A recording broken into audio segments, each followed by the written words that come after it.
আজ আমি আপনাদের সঙ্গে শেয়ার করব আমাদের গ্রামের এই নদীর এমন কিছু রহস্যময় কথা যা শুনলে হয়তো আপনারাও অবাক হয়ে যাবেন। সো হ্যালো এভরিওয়ান, আমি সঞ্জীবুল। এই নদীটা দেখতে সাধারণ হলেও গ্রামের মানুষের কাছে এর একটা আলাদা পরিচয় আছে, কারণ বছরের পর বছর ধরে যখনই এই নদীতে পানি বাড়ে তখনই ঘটে যায় এমন কিছু ঘটনা যার উত্তর আজও কেউ খুঁজে পায়নি। কিন্তু গ্রামের মানুষ জানে আর কয়েকদিন পর যখন এই নদীতে পানি বাড়বে তখন এই নদী আবার কাউকে না কাউকে নিজের কাছে টেনে নিতে পারে। এটা আমাদের গ্রামের নদী। বছরের এই শেষে নদীটা শান্ত থাকে, পানি কমে যায়, মাঝখানের রাস্তা পর্যন্ত দেখা যায়, কিন্তু বর্ষা এলে এই নদীর রূপ বদলে যায়। আর গ্রামের মানুষ তখন একটা জিনিস নিয়ে ভয় পেতে শুরু করে, কারণ বহু বছর ধরে একটা অদ্ভুত ঘটনা ঘটে আসছে। যখনই নদীতে পানি বাড়ে প্রায় প্রতি বছরই এই নদী একজন না একজন মানুষের জান কেড়ে নেয়। এটা কোনো গল্প নয়, এটা কোনো গুজব নয়, আমাদের গ্রামের মানুষ প্রায় এরকম ঘটনা ঘটতে দেখেছে। কেউ বলে এটা শুধু নদীর স্রোতের খেলা, আবার কেউ বলে এই নদীর বুকে এমন একটা রহস্য লুকিয়ে আছে যার উত্তর আজও কেউ খুঁজে পায়নি।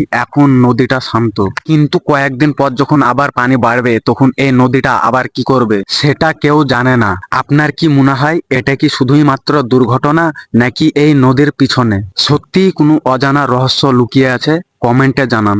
হ্যাঁ ভাই, রহস্য লুকিয়ে আছে। আর এরকম রহস্যময় ভিডিও পেতে আমার চ্যানেলটাকে সাবস্ক্রাইব করুন। টাটা।